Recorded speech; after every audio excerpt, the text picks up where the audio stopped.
brought to you by Silver Pumps. Top quality और consistent performance के लिए सिर्फ सिल्वर पंप्स नाम याद रखना। बिहार में विधानसभा चुनाव से पहले सियासी हलचल तेज हो गई है। भारतीय जनता पार्टी के अल्पसंख्यक मोर्चा द्वारा शुरू किए गए सौगाते मोदी अभियान को लेकर विपक्षी दलों ने सवाल उठाए। शुक्रवार को राष्ट्रीय जनता दल आरजेडी ने पटना स्थित अपने पार्टी कार्यालय के बाहर पोस्टर लगाकर बीजेपी पर हमला बोला। इस पोस्टर में लिखा है, आंख छीनकर चश्मा देने वाले लोग रखो अपने पास ये सौगाते मोदी किट।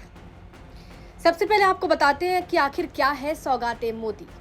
देखिए, सौगाते मोदी अभियान भाजपा अल्पसंख्यक मोर्चा की पहल है, जिसका उद्देश्य ईद से पहले देश भर के 32 लाख गरीब मुस्लिम परिवारों तक सहायता पहुंचाना है। इस अभियान की शुरुआत मंगलवार को दिल्ली के निजामुद्दीन से बीजेपी के राष्ट्रीय अध्यक्ष जेपी नड्डा के मार्गदर्शन में की गई। इस योजना के तहत गरीब मुस्लिम परिवारों को विशेष किट वितरित किए जा रहे हैं, जिसमें खाद्य पदार्थ, कपड़े, सेवई, खजूर, सूखे मेवे और चीनी शामिल है। महिलाओं के लिए किट में सूट के लिए कपड़े होंगे, जबकि पुरुषों के लिए कुर्ता पायजामा भी होगा। सूत्रों के मुताबिक प्रत्येक किट की कीमत 500 से 600 रुपए के बीच बताई जा रही है। अब आरजेडी समेत विपक्षी दलों ने इस किट पर सवाल उठाते हुए इसे चुनाव से पहले राजनीतिक रणनीति करार दिया। विपक्ष का आरोप है कि बीजेपी इस योजना के जरिए अल्पसंख्यक समुदाय को लुभाने की कोशिश कर रही है। आरजेडी प्रवक्ता मनोज झा ने कहा कि भाजपा को अगर वाकई में गरीबों की चिंता होती तो ये पहल सिर्फ चुनावी मौसम में नहीं बल्कि हर साल चलती। ये महज वोट बटोरने की कोशिश है। वहीं इस पर पलटवार करते हुए बीजेपी प्रवक्ता अरविंद सिंह का भी रिएक्शन सामने आया है। उन्होंने कहा कि ये पहल किसी विशेष समुदाय को निशाना बनाकर नहीं बल्कि सेवा भाव से की जा रही है। भाजपा का लक्ष्य त्योहारों के दौरान जरूरतमंदों तक मदद पहुंचाना है, चाहे वो ईद हो, गुड फ्राइडे हो या फिर भारतीय नववर्ष। मोदी के सौगात जब हमारे मुसल्लह हो ईमान मुसलमान भाई स्वीकार कर रहे हैं, तो ये जमीन घोटाले वाले लोगों को, गरीबों और मुसलमानों को लूटने वाले लोगों को दिल में दर्द हो रहा है। वक्फ बोर्ड, लालू परिवार को वक्फ बोर्ड के जमीन पर नजर है।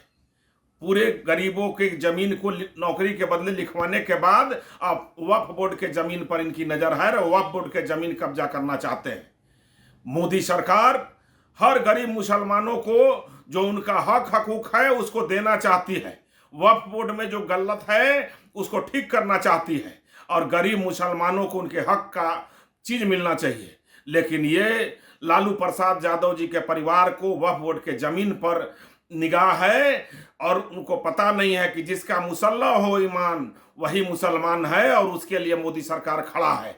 लेकिन जो बेईमान लोग हैं उनके लिए मोदी सरकार कट्टर दुश्मन है। इसलिए मुसलमानों के हित में और इस देश के गरीबों के हित में मोदी सरकार काम करती है। आपको बता दें कि बिहार में मुस्लिम वोटरों की अहम भूमिका को देखते हुए बीजेपी की ये पहल राजनीतिक रूप से बेहद ही महत्वपूर्ण है। बिहार में 17% से अधिक मुस्लिम मतदाता है, जो कई सीटों पर निर्णायक भूमिका में रहते हैं। ऐसे में बीजेपी का ये अभियान अल्पसंख्यक समुदाय तक अपनी पैठ बनाने की कोशिश के रूप में देखा जा रहा है। बीजेपी की ये पहल चुनावी समीकरणों में कितना बदलाव लाएगी, ये तो आने वाला वक्त बताएगा। लेकिन जिस तरह से विपक्ष ने इस पर हमलावर रुख अपनाया, उससे साफ है कि बिहार की राजनीति में सौगाते मोदी अभियान को लेकर घमासान अभी और भी तेज होने वाला है। ब्यूरो रिपोर्ट, बिहार तक।